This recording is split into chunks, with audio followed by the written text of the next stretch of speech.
Hello, Splinterlands players. I hope you're all doing pretty good. I know the market's been a little sad lately. Prices are going down, and that makes some of us worry that people are leaving the game due to the split of from Steam to Hive, and it made some people mad that they didn't get the Hive, and that's kind of a bummer. But Splinterlands is still really cool for those of us who are not famous because we get to do these fun share your battle themes and they support those posts and it lets us all kind of check out how people use the card, and it also sometimes helps the markets for the cards that they put into the thing. I know I went and bought 22, 23 of them to get mine to level 6, and I'm sure I'm not the only player that does that. And hopefully, as we buy up and combine some of those cheaper cards in the markets, we can drive some of those prices back up. Also, crypto's been doing pretty good the last couple days. We started on a little bull run. Ethereum's up a lot. Bitcoin's holding a pretty decent level. So if we do get a nice run, maybe we'll have some crypto millionaires run in here and decide to help us all out and buy a lot of cards, right? You never know. It could happen. So let's talk a little bit about the Horny Toad. You gotta like the name there and the fun artwork they did on the little picture here. We'll go take a look at the card's stats and talk through a little bit about what the card is. So he's a 3-cost reach monster that can have poison. I'm featuring him here at level 6 because that's what I played him at. But he becomes really good at level 10, and he's a cheaper card right now from from the new set. So it's not the worst card if you're an upper level player to maybe go ahead and max out, because anytime you can get equal mana to attack and have a skill like poison on there, you're talking about a card that can do a lot more damage than his mana cost. So he can fit into some smaller battles and do really well. I have a couple funny battles to show you. We'll get to them relatively quickly. There's not a lot else to say about this card. He's kind of the new set's jack of all trades, reach monster for lower mana, or to squeeze in there in a high mana match. But he's not fast, he's not slow, he doesn't hit super hard. His life is a little low, especially at 6, where I decided to play him with 2. And but after that, it gets back to 3, then to 4, and it gets pretty good. Overall, he's just a solid calming card that when he fits into the team, because you only have 3 mana left and it gives you one more guy who can attack, it's great. So let's go ahead and go watch my battles. I have 2 to share with you today. See, I had to play for a while, but I got my 2 wins in a row. And they're both pretty good battles. This one right here is going to be hilarious. This is more of a funny one to watch. But we'll go ahead and start off here. I'll let the battle queue up.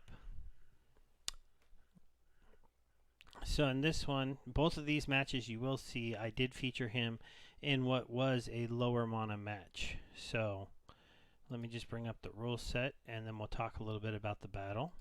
Go ahead and pause that. So it was Silent Summoners and only 15 mana.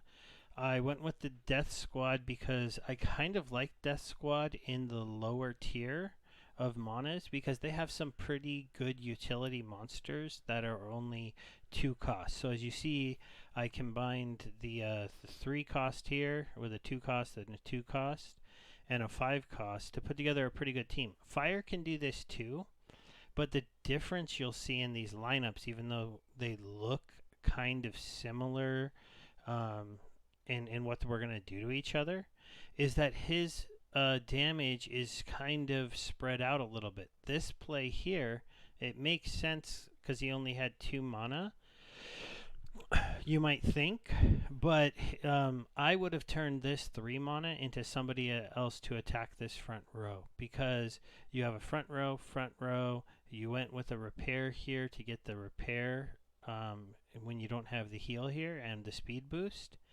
and this guy hitting this back row area all by himself, the question is, do you think he can kill those guys fast enough before I can take out the front of his people? And it might look like I'm going to lose this fight, but I'm going to spoil it for you and tell you I'm going to win. So let's go ahead and speed it up and you'll see what I mean.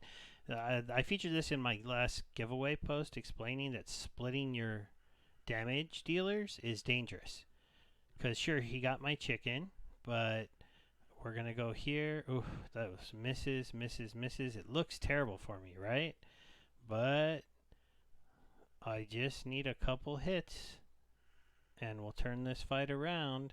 Now, this is where it got... my point of him having one more front row attacker, my Haunted Spirit would have been dead for sure. But even though he takes out my guy, I take out his, I heal up. That was a big hit by the Toad. And then right here, he kills himself. And then the speed buff goes away. The Haunted Spirit's going to heal up, kill the chicken. Now he doesn't even get to do much else because he won't even get one more attack. And so in a battle that at the beginning, it might have looked like that team had a chance to beat my team. Like his cards were a little better. He had more on the board. He ended up getting smoked because he could not kill off the Haunted Spirit quick enough. And then the Toad did come through with that one key hit to make sure I killed that guy to set that other stuff up. Now this other one that I'm going to show you, this one was kind of interesting. I went with Dragon this time.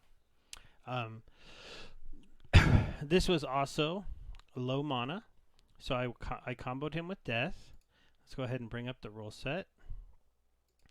So this was archers can attack from anywhere and reverse speed. And so I went with people who were relatively slow. The Toad does fit into that category at lower levels with 3 speed. Is not too fast. And then I went with archers and Selena to do a little bit more damage. Same thing though, 2 cost, 2 cost. I threw some 1 cost people at the back of my these two at the back in case I had ran into somebody that was running some little sneak people to protect these guys from getting hit.